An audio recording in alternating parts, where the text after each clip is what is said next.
ثم الصلاة والسلام على رسول الله الحمد لله رب العالمين. Depuis un ou deux jours, on essaie de parler de la nécessité ou, si tu veux, l'importance de l'adoration. Voilà. Tous les actes d'adoration que nous avons, que cela s'appelle la prière, le jeûne, la zakat, et ainsi de suite. Quel est leur objectif réel? Quel est leur objectif principal? Voilà, donc sur cette question-là, beaucoup de personnes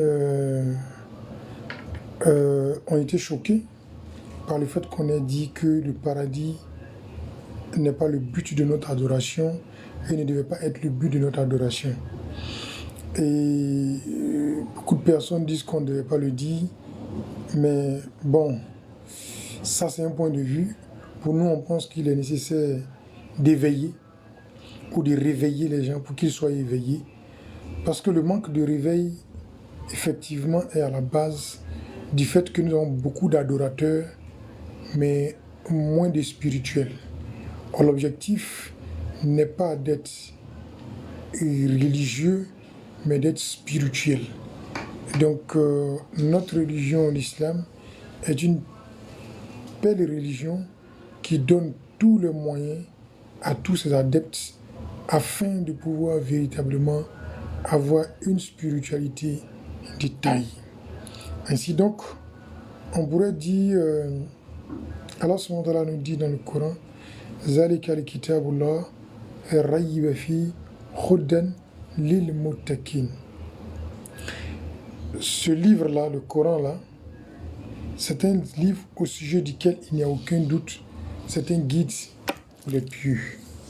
Ça sous-entend que ce n'est pas un guide pour n'importe qui, mais pour les pieux. Ok. Deuxièmement, c'est quoi la piété si on doit s'interroger? La piété va être définie dans la sourate 2, verset 177. Il va dire, la bonté pieuse ne consiste pas seulement à tourner vos visages vers le levant ou le couchant, mais de croire en Allah, aux livres, aux anges, aux messagers, à la prédestination, et puis de croire au jour dernier, et puis c'est 6, et puis à la fin on dit maintenant, on parle de prière derrière là-bas. Mais avant de me parler même de prière, on va parler de donner de l'amour, ne serait-ce qu'aux orphelins, aux proches parents, à qui on a besoin, ainsi de suite. Et la prière et la zakat vont venir en dernière position. En dernière position là-bas. Donc vas-y comprendre quelque chose. Déjà même la prière est mise en cause par le Coran en disant que la bonté pieuse, qui est la recherche, qui est la quête, parce qu'il dit à réussite celui qui s'est purifié, donc le succès et la réussite de celui qui s'est dit religieux, c'est de pouvoir se purifier, donc de pouvoir éveiller son âme, réveiller son âme, éveiller son âme, donc atteindre un niveau de purification alléchant. Donc si on a bien compris ça, on comprend automatiquement que ce qui est recherché, ce qui est remis en cause, beaucoup de personnes vont penser que le fait qu'ils prient ou qu'ils vont à la mosquée suffit. Ça ne suffit pas. Parce que pourquoi? La quête qui devait être dans les actes d'adoration, c'est la proximité avec Allah subhanahu wa ta'ala. Parler Al-Qudus ou Allah. Le Qudus, c'est Dieu. La sainteté est Dieu lui-même. Donc, quiconque se purifie, tend vers Dieu, évolue vers Dieu, cherche la proximité avec Dieu, cette proximité avec Dieu qui fait de vous une personne qui est purifiée, une personne qui est réveillée, une personne qui est éveillée. Sans cela maintenant que vous pouvez proclamer ou réclamer. Donc les actes d'adoration n'ont pas pour but de donner un cadeau parce que c'est une promesse. Quand on promet quelque chose à un enfant, on ne lui promet pas pour qu'il fasse de la promesse l'objectif, mais qu'il atteigne l'objectif parce qu'on sent qu'il est ignorant, il ne sait pas. Comme il ne sait pas, on va lui faire une promesse afin qu'il se concentre sur cette promesse-là pour pouvoir atteindre le but qu'on lui recherche. Donc ne soyez pas des enfants dans la spiritualité, dans la religion. Soyez des personnes de haq. C'est pourquoi il dit, adorez-moi comme si vous me voyez. Si vous ne me voyez pas, donc si vous êtes incapable de me voir, considérez que je vous vois. Donc ce message ne peut pas s'adresser à des personnes spécifiques. Ça s'adresse à tout musulman, à toute personne. Qu'elle soit musulmane ou pas, tout le monde est invité à pouvoir éveiller son âme, réveiller son âme, pour que cette âme reste éveillée. Parce que le but, je dis bien le but, c'est de fusionner avec Dieu. Et notre Cheikh Chérif Oumar Abdelaziz nous dit toujours, celui qui connaît Dieu, celui qui se connaît, connaît Dieu. Pardon, celui qui se connaît, connaît Dieu. Donc, ce qui est recherché ici, c'est la connaissance de soi, parce qu'on a une réalité. Notre réalité, c'est quoi? C'est que Allah subhanahu wa ta'ala dit, je vais établir mon califat sur terre, et dans l'établissement du califat, c'est nous qui avons existé. Dès l'instant où c'est nous qui avons existé, il faut savoir que on doit pouvoir refléter ce califat-là en toute réalité et en toute vérité. Pourquoi il a dit, on leur a demandé d'adorer Dieu en toute sincérité. Donc, tu n'es pas n'importe qui. Toi qui me regardes, toi qui m'écoutes, tu n'es pas n'importe qui. Tu es qui?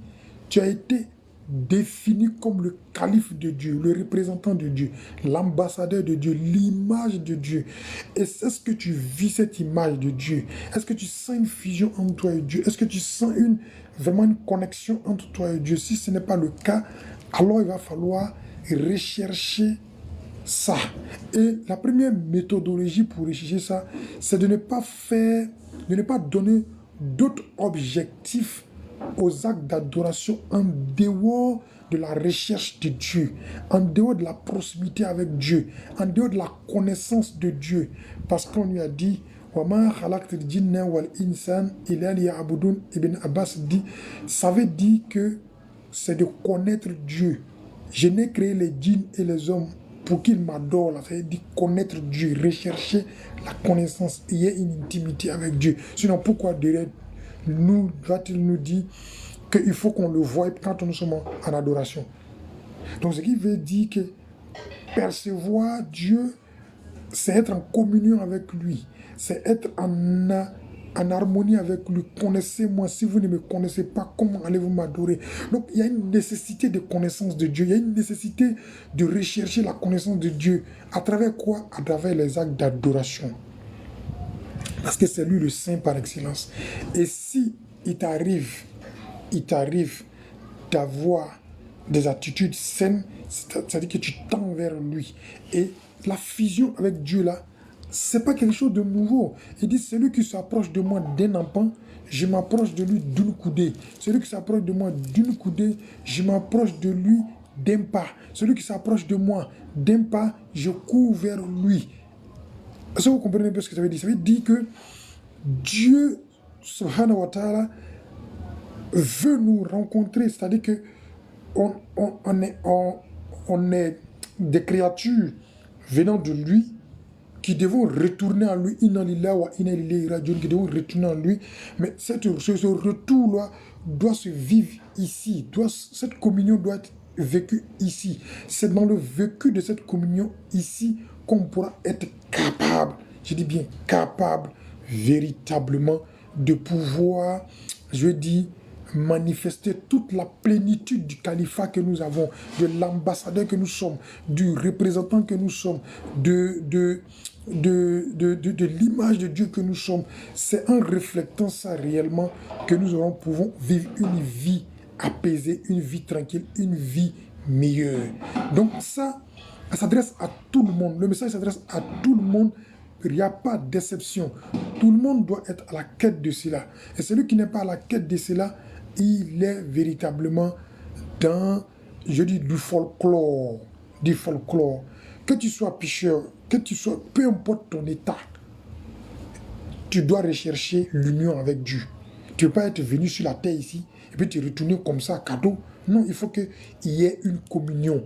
Mais comme les mauvais actes ne te permettent pas t'éloigne, donc ne te permet pas de vivre Dieu réellement, alors la prière t'est donnée comme occasion pendant que tu es en train de faire du péché ou bien pendant que tu es quelqu'un de reprochable. La prière t'est donnée comme moyen à l'intérieur duquel tu dois avoir un but, le but de la purification, le but de l'union avec Dieu, de la recherche de Dieu, de l'intimité avec Dieu. Parce que quand on parle de connaissance, la connaissance implique l'intimité. La connaissance implique une certaine fusion. Quand on dit par exemple telle personne a fait ceci, tu dis ah non, ça ne doit pas être lui. Ça suppose qu'il y a un certain niveau de connaissance qui existe. Il y a une personne de rapport, d'une intimité qui existe entre toi et cette personne au point que tu es capable de dire que ce n'est pas lui qui peut faire ça là. Parce que déjà, tu prévois même, tu te dis que tu ne peux même pas. Tu as les dispositions qui te disent que lui là, tel que je le connais, là, il ne peut pas faire ça. Mais c'est parce qu'il y a une certaine connaissance entre toi et puis la personne. Mais est-ce que tu vis ça avec Dieu? Est-ce que tu sens ça avec Dieu? Si ce n'est pas le cas, alors il y a une nécessité de revenir avec l'essentiel, c'est-à-dire que la bonne intention. Parce que chaque fois que tu as orienté une adoration sans son intention, tu ne pourras pas atteindre l'objectif visé. C'est là que se trouve le problème. C'est pourquoi il y a des gens qui prient, qui jeûnent, qui font tout, qui font toutes les adorations, mais au final, ils ne s'améliorent pas, ils ne se perfectionnent pas. Parce que l'essentiel, ce n'est pas l'action que tu poses. L'essentiel, c'est l'intention que tu mets dans l'action que tu poses. C'est pourquoi là, on a dit que non, le sacrifice que vous faites là, ce n'est pas le sang là qui m'intéresse. Non, le sang ne m'atteint pas. Mais c'est quoi? C'est l'intention que vous mettez dedans. Ce qui veut dire que même la prière que tu fais là, quelle est l'intention de ta prière? Est-ce que c'est pour te purifier? Tu pries pour te débarrasser? Tu pries parce qu'il est l'heure? Tu pries parce que peut-être que les gens vont te blâmer? Tu pries parce que tu vas voir le paradis? Tant que tu as des intérêts dans ça, et que l'intérêt n'est pas Dieu lui-même, Dieu ne peut pas te récompenser. Dieu ne peut pas te récompenser. Parce qu'il faut que tu fasses les choses pour Dieu, pour que puisse avoir la récompense auprès de Dieu. Mais toutefois que tu lis une autre intention qui n'est pas l'intention qui devrait être dans une adoration, tu ne pourras jamais atteindre l'objectif fixé. C'est pourquoi on prêche, on parle, mais la perfection n'est pas de notre communauté, n'est pas dans notre quotidien, dans notre façon de faire. Une remise des questions et il faut que chacun d'entre nous comprenne que ce qui fait que ça ne marche pas, c'est parce qu'on ne joint pas à ça la bonne intention. Dès l'instant que tu vas mettre la bonne intention dans l'adoration que tu mets, tu vois qu'il y a des quêtes qui vont venir, il y a des soucis qui vont venir en toi, il y a d'autres choses qui vont se réveiller. Tu vois, par exemple, quand on chante une musique, on chante une chanson, regarde comment tu frémis. Quand tu regardes un film, regarde le son qui passe dans le truc, qui te fait ressentir, qui te fait... Surtout c'est quand c'est un film d'horreur, regarde le son, quand ça te réveille, ça réveille des sens en toi, de peur, de crainte, de tout ça. Ça veut dire quoi? L'adoration que tu mènes doit pouvoir réveiller. Tu as tellement de sens enfouis en toi qui doit te faire vibrer, vivre, te mettre en équilibre avec Dieu, avec l'existence, pour pouvoir pénétrer Dieu, que si tu ne fais pas ça et que tu mets les intentions telles que le succès, l'argent, le commerce, le machin dans tes adorations, automatiquement, tu vas vider le contenant, non? Tu vas vider la substance de la chose et tu ne pourras pas atteindre le but et tu vas te plaindre, tu vas voir que tu fais tout. À un moment donné, tu te demandes pourquoi tu pries. Alors ça vient souvent, la question se pose. Il n'y a jamais qui prie qu'à un moment donné, il abandonne. Parce que l'intention qui devait être dedans a été tronquée. Comme ça a été tronqué, donc du coup, lui, il a eu du mal à se retrouver. Il prie, il fait, mais il voit qu'il y a toujours quelque chose qui ne va pas. Donc voilà pourquoi cette page existe. Voilà pourquoi notre compte TikTok existe, cette page Facebook existe, ce compte YouTube existe.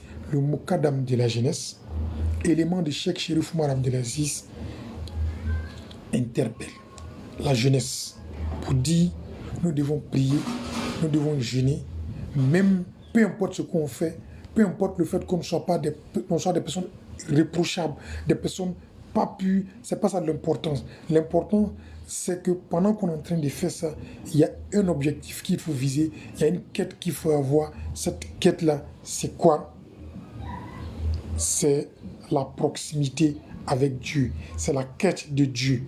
Une fois que tu as ça dans ton intention, ça va réveiller tes sens pour entrer en communion avec beaucoup de choses. Dieu, par exemple, te dit, médite sur le soleil. Il a juré par le soleil, par le jour, par la nuit. Il a juré il a juré sur plusieurs choses qui doivent, il dit, regardez, parcourir le monde et méditer. Tu n'arrives même pas à méditer. Tellement que tu es épris de tes besoins, tu n'arrives même pas à méditer. Ta prière ne te permet même pas de méditer. Une prière comme ça n'a pas d'impact.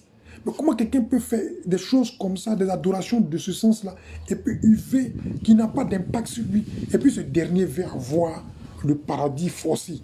Oh, Dieu dit, ô âme apaisée, âme qui atteint la paix, âme qui atteint la tranquillité, entre parmi mes serviteurs et bénéficie de mon paradis. Donc, c'est une récompense qui est derrière et non pas un objectif. Qu'Allah donne la bonne compréhension. Ok, donc